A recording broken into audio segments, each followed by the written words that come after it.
Bună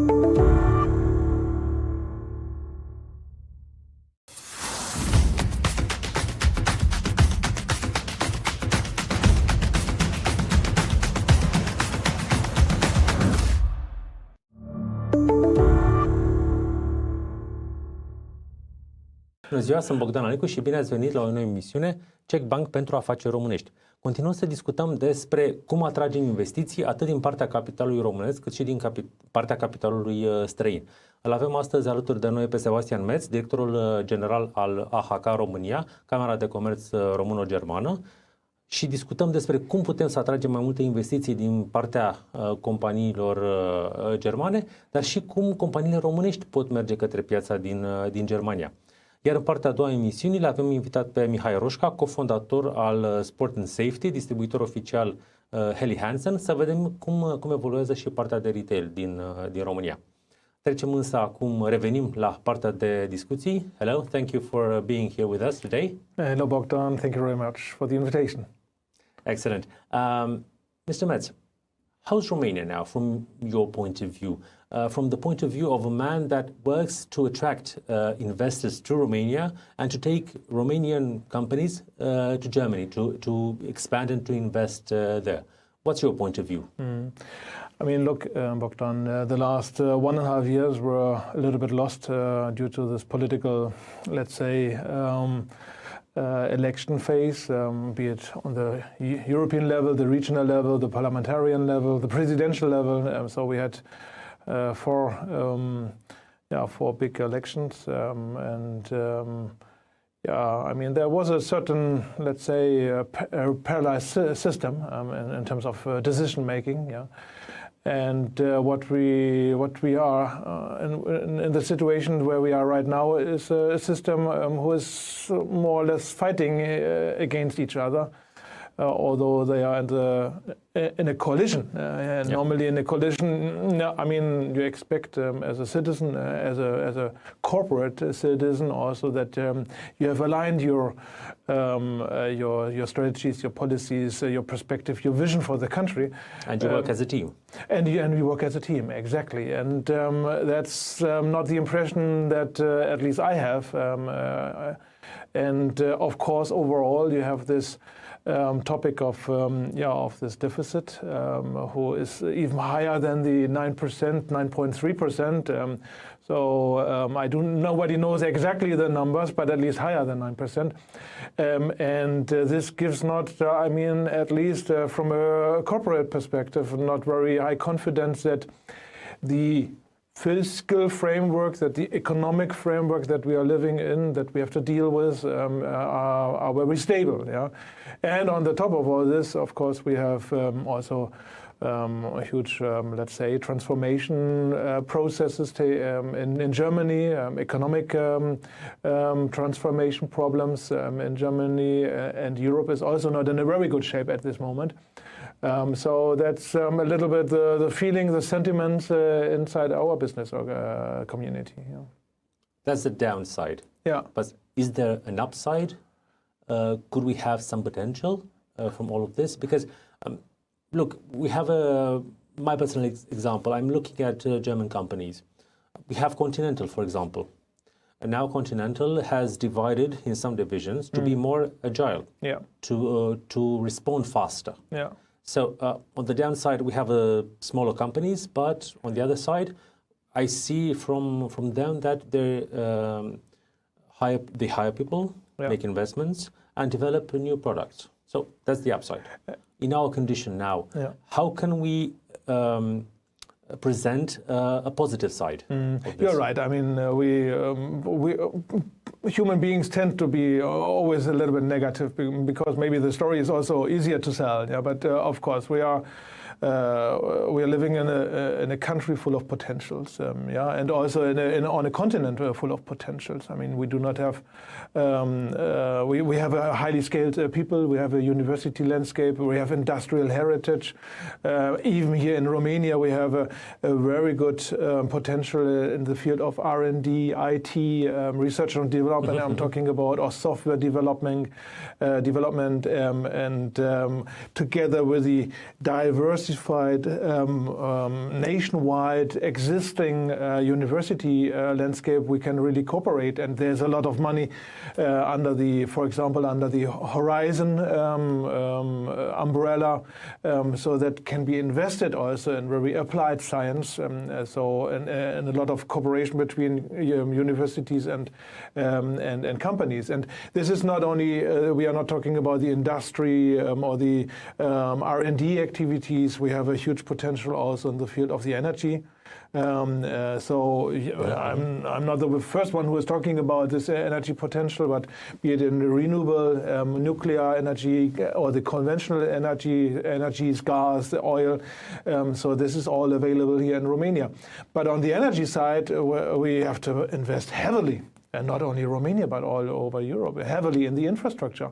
Because one thing is to have a potential, and the other thing is to exploit the potential. Yeah, and of course, Romania should not and will not only export pure energy. Will also try to attract investments in the value chain. Yeah, meaning in the energy intensive industries or in other data center in the IT area. So there are these potential, and Romania is having this potential. Right now, I'm very happy because this was a huge, let's say, a point where we pushed the government, the political decision makers in the infrastructure area. Yeah, so now you see a huge investment since the last 2-3 years in the road infrastructure and the transport infrastructure, which was really a bottleneck. So these investments in this infrastructure, not only road, but also let's take care about a little bit more about the citizen and the health infrastructure and the education infrastructure. So this is happening right now, and these are the good sides of the development and of the Romanian potential. So yes, but being in a situation of having good things which are happening, good potential, you always look a little bit further, and there we need to intensify a little bit our clear vision for Romania. Yeah, so is it more the R&D IT area? Is it more the industrial activities? Is it more the agri-food business, which is now very popular also in the political sphere? So in order to decrease the trade balance deficit. Because one reason why we have a huge trade balance deficit is because we are importing a lot of processed food. Yeah. But this is also an opportunity. So a country rich of agricultural capacities need to attract more investment in the food processing area. But it will not fall from heaven. Also, to be very honest, you have to fight for it, and you have to make a vision which is a little bit more midterm and long term. And in all this comes, this still, I would say, it's a quite unstable political fiscal situation that we are living in. Yeah, so because nobody knows. I mean, when we talk now about 8% deficit by the end of this year, we were expecting 7%, but yeah, okay, now we are expecting more 8%. 8% is still quite high in comparison to 3%. So everybody is making his own calculation and says how stable is the fiscal frame that we are living right now as a corporation, yeah, as a company. Yeah. So we need a stable fiscal system to attract and have a safe environment for a company. Of course, you need a reasonable, predictable fiscal framework, which is also attractive for companies, because we are in competition. Yeah? Right now, every European country, even outside of Europe, is trying to attract investment. Because they also are keen to have new investors or to keep the investment inside the country. So there's always competition, and you need this fiscal, predictable, stable fiscal framework in place. And now we had the discussion about the tax on the turnover, the minimum tax. It's another example. I mean, okay, maybe it was also not very good in communication, but the first announcement was that that there will be no. I mean, 2 years ago there was the first announcement was the minimum turnover taxation is only for 2 years, and then we will cancel it. So then before it was yes, we will cancel it, and then afterwards we say no, we will not cancel it. On the top of all this, we will introduce another fiscal new regime, which is also quite burdensome for the companies. So. It was not a very well lesson in terms of predictable fiscal framework, let's put it like this. So instead of being more predictable, we are totally unpredictable. I would not say totally, but this case proves that we still have a lesson to learn in order to be more predictable. And this one was not predictable. So now the other discussion that we are observing, it has nothing to do with the fiscal framework, but with the food prices, with the capping of the food prices. So there is another, let's say, struggle inside the government it doesn't show a unity. It doesn't show a coalition really good in place who is going in the same direction. But what are the consequences? The consequences, I mean, in terms of the minimum turnover taxation, I can clearly tell you that there are. First of all, a reduction of investment. So companies who have, I do not know, have a plan to invest XY euros into a new project in Romania, they have reduced their investment. Clearly, I have examples where the company said to me, we reduced our investment. Because, yes, one thing is, the fiscal framework is not very attractive, so you don't want to increase your turnover. It's the turnover taxation. It's not a profit taxation. It's a turnover taxation. So what is the motivation to increase the turnover? When you got it, I think. And the other thing is the taxation bears cost. In order to pay the taxes, and of course to save costs, it always on the burden on investment. So you reduce investments, and some. I do not know 1,000, but there are businesses in Romania that have a very high turnover, a very low margin, and these businesses they do not have the power to put these new taxes in the supply chain, to give this into the supply chain to their buyers, and they will reduce, or they will finally cancel their investment, their business here in Romania. So that are the real consequences. And sorry, I do not want to monopolize this, but we were talking in the beginning about a tax collection potential of 6 billion RONs or something like this. If I'm not mistaken, please correct me. And now the numbers is around 1.2 billion RON. So it is also not a very, let's say, attractive tax for the Romanian state, for the Romanian budget. And it will reduce even more, because you have less economic activities, you have less investment, who are taxable on this. So the companies are reacting. So after all, this specific tax doesn't make sense, so we should stick to the international rules to tax profit and not turnover. Yeah, because you don't encourage expansion, hiring new people, paying higher wages, having a competition on the labor market. Yeah, no, but I mean, even as a private person. Yeah? I mean, let's look at at your own pocket. Why should you invest as a person into something when you have, after all, when you have to pay higher taxes and you get less profit? Doesn't make sense. So, and also from the state perspective, in order as a state, you have to motivate investment, and you have to motivate turnover to growth. You have to motivate, incentivize turnover increases, because then the cake is growing, and you have a bigger piece of the cake. Yeah, but to concentrate all the efforts on shrinking a cake, it doesn't make sense for me. But did anyone ask you? And when I say you, I mean AHK. Yeah. Or because I saw an official mail from your side, from AmCham.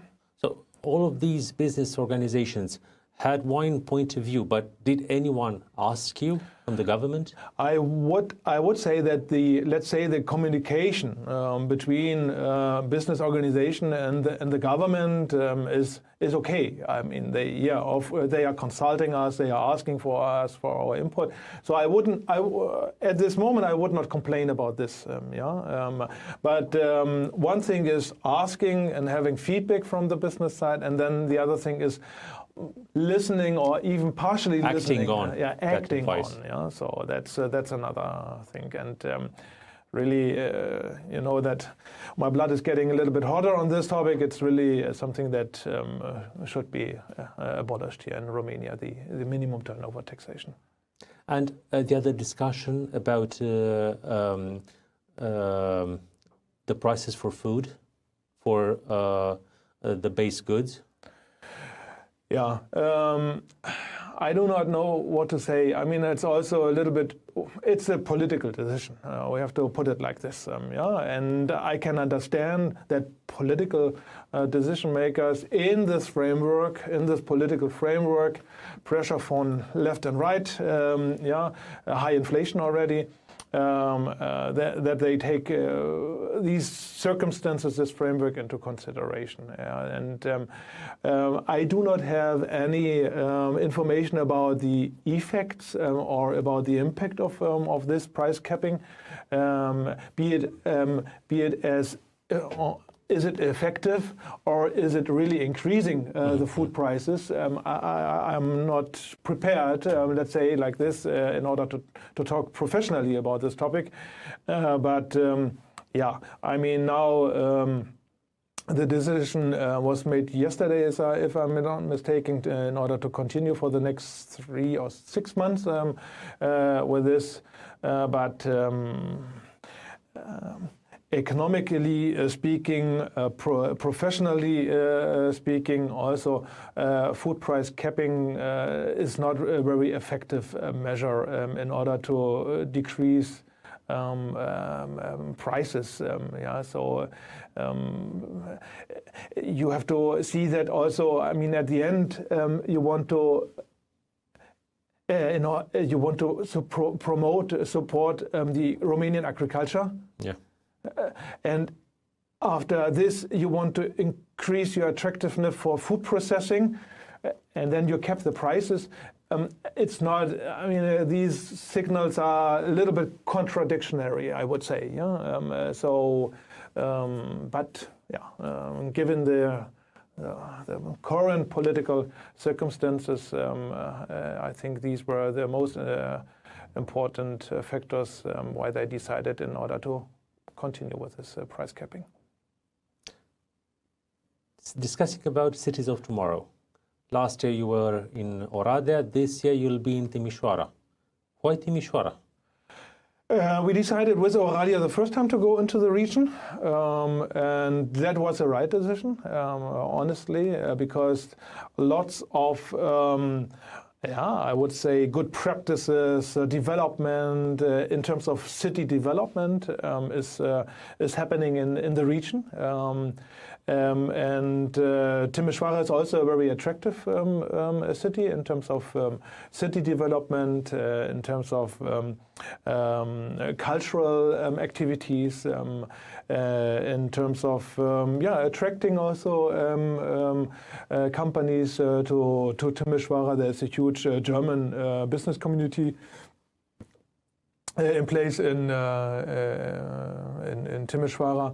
So that was actually the reason why we went to Timișoara. And I must say, last year, it was before this, let's say, there was not political reasoning behind. Yeah, so last year we made it in Oradea, and the City Hall of Timișoara contacted us proactively and said, next year we have to do the same in Timișoara. And then we said, okay, let's ask also other cities whether they are interested in, and then finally we decided to go to Timișoara. But next year we are open for any new collaboration with another city, and we would be happy to see cities of tomorrow by AHK in another Romanian city.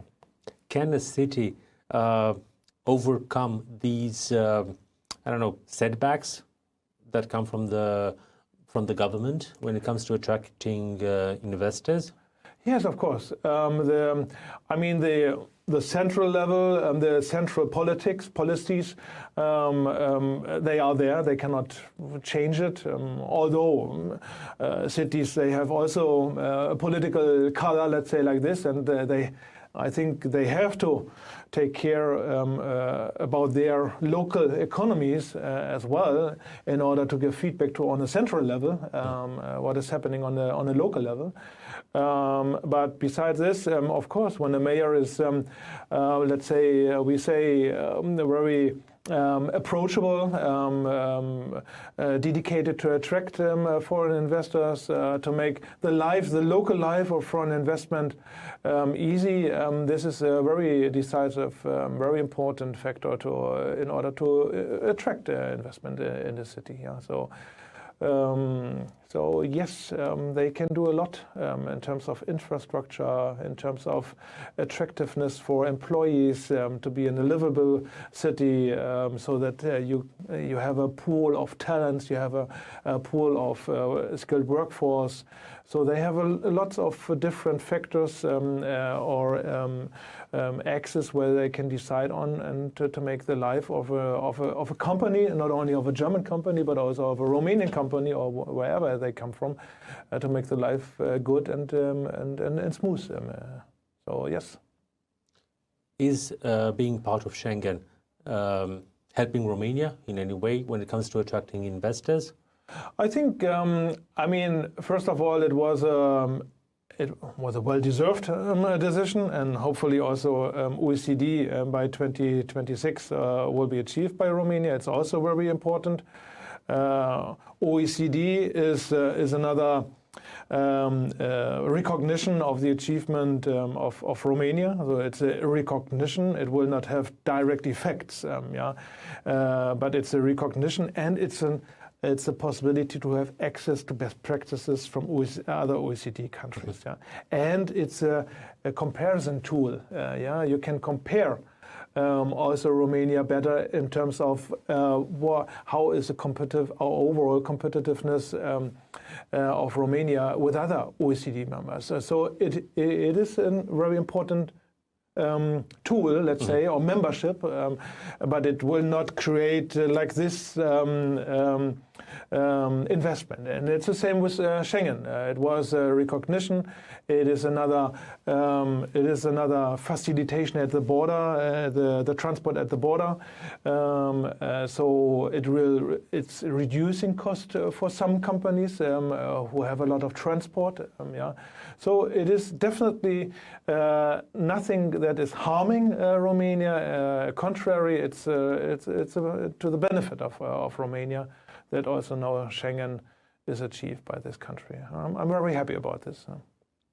Does this allow to for companies to look at the region composed from other countries. For example, in automotive, we see that many investments went to Central Europe, the Czech Republic, Slovakia, Hungary, Poland, and many are in Transylvania, in the western part of Romania. Does now Transylvania is a part of this group of this region? Yes, I would say there is a strong interconnection. Many German companies are also delivering from their plants in Romania directly to Hungary. That's why the trade between Hungary and Romania is quite substantial, because there are direct fluxes to BMW, to Mercedes, to Audi, and Slovakia as well. I mean, they have 5 OEMs. So this is because there is a strong interconnection, between these countries. So yes, I would say that there is a strong, let's say, regional, trans-regional collaboration between the 3 countries. What we said 20 years ago is also connect Wallachia and also the northeast or the eastern parts of Romania by road infrastructure to central Romania and to Western European countries, or to the Western neighboring countries, let's put it like this, in order to give them also access to these supply chains. We are talking about supply chains, and now this is happening, but it's I mean, we are happy that it's happening right now, but it could have happened also 10 years earlier, let's say like this. Because we need highways across the Carpathians to the south and east. Of course. Also, bridges across the Danube. To have a connection through Schengen. There will be. There is a high need for this connectivity, we call it, between these countries, because it will increase economic activities, and it will make this region even more attractive, because the flux, the integration, the connectivity is much better given. Sorry, let's make an excursus. Also, the energy connection. This is of real high importance. We need. We cannot be anymore an island here in southeastern Europe.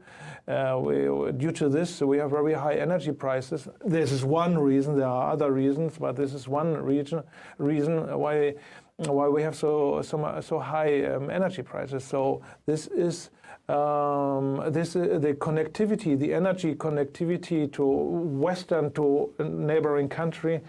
To the overall European energy market is of key importance for Romania. What about the defense sector? Can we attract more investments here? Yeah. I mean, very lately was the announcement of Rheinmetall, who is producing now.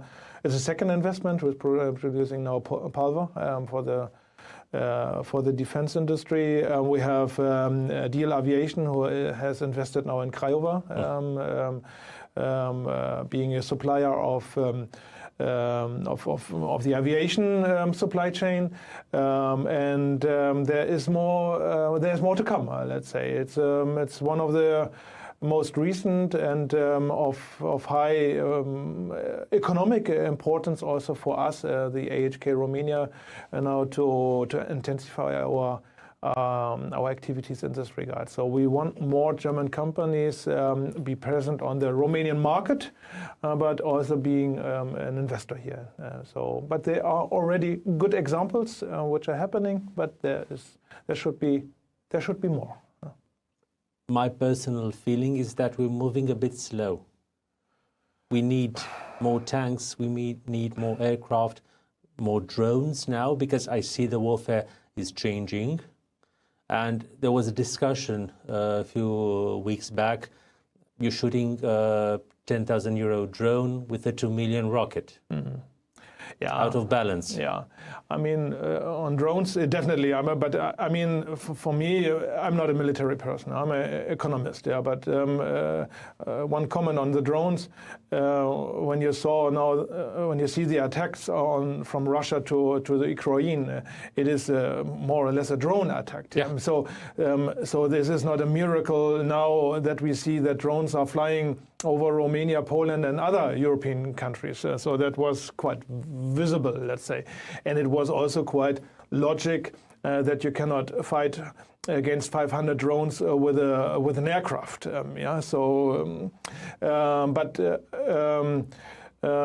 Yes, it is maybe a little bit slow, but what can I say? I mean, I'm not a military person, but definitely we have to speed up our production capacities. Germany is also not the fastest moving country. Yes, but Germany announced that wants to have the biggest army in Europe. Yeah, but I'm not a German politician. I cannot comment on this, but announcement is one some thing. Investments behind this announcement must or should be future investments. I hope so. I really hope so.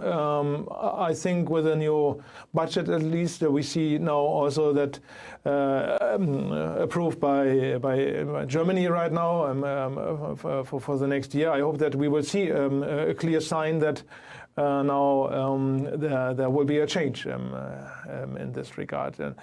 Romania, one sentence about this.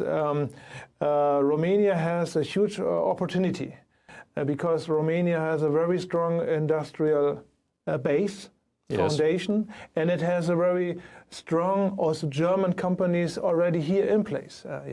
So there is industrial knowledge, and you have to pave a little bit the way for as a government that these companies can change a little bit their business activities, also being productive for the military, for the defense area. So, but this game changer, I have not seen.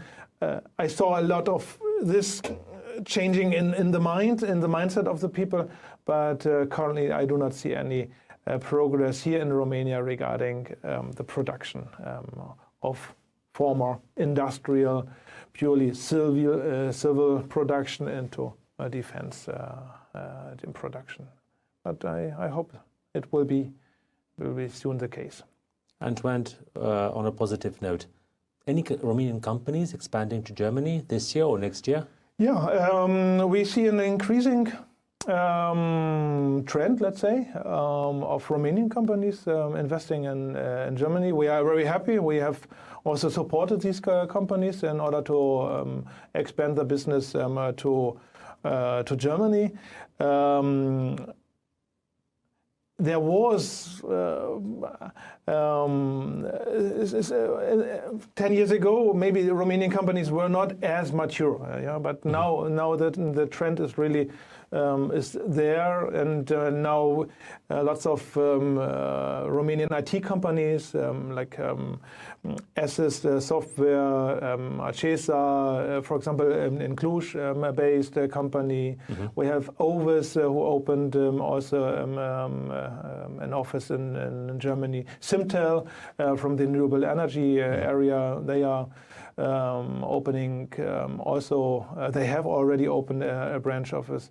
It can be a good, maybe a good topic also for you, Bogdan, to highlight a little bit more these Romanian success story on the German markets and internationally. So. Putting this on a broader perspective is when you have a negative trade balance, of course you can try to substitute imports, increase production inside your country, or you can reduce imports, but the most productive, another very productive measure is to increase exports and to help Romanian exporters to access on foreign markets. This should be maybe also from the government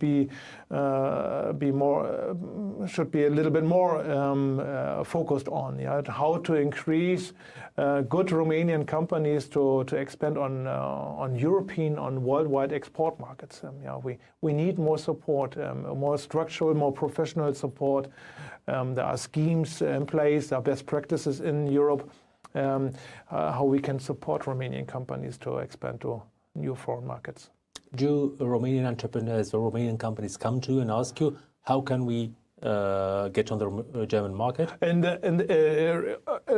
Germany related, yes. For example, in November we will have a automotive delegation to Stuttgart with Romanian companies. We had also in the field of technology, green technologies, a delegation going to Germany. So we have in many areas delegations, and also we are organizing together with Romanian Association trade fair participation. So there are ongoing activities and to help Romanian exporters, but there can be more, and it can be a little bit more, with a little bit more structured, I would say, the approach. For example, a new opportunity is now the new European trade agreements with Mercosur is coming. Hopefully it will be ratified, approved by all the European parliaments, or when we are talking now about Malaysia, Indonesia, India, hopefully we will see also new trade agreements with these Asian countries. So I would expect to be prepared, in order to benefit from this market opening. These are not my countries. My country is Germany, and we are the German-Romanian Chamber of Commerce, but there are huge potential for Romanian companies to expand to South America, to Asian countries. So we just need to have a look on these new... Have a broader mind and broader picture. Definitely. Excellent. Thank you very much. You're welcome. Thank you very much for the discussion. Thank you. Mulțumesc foarte mult că ne-ați urmărit. Luăm o scurtă pauză și revenim imediat.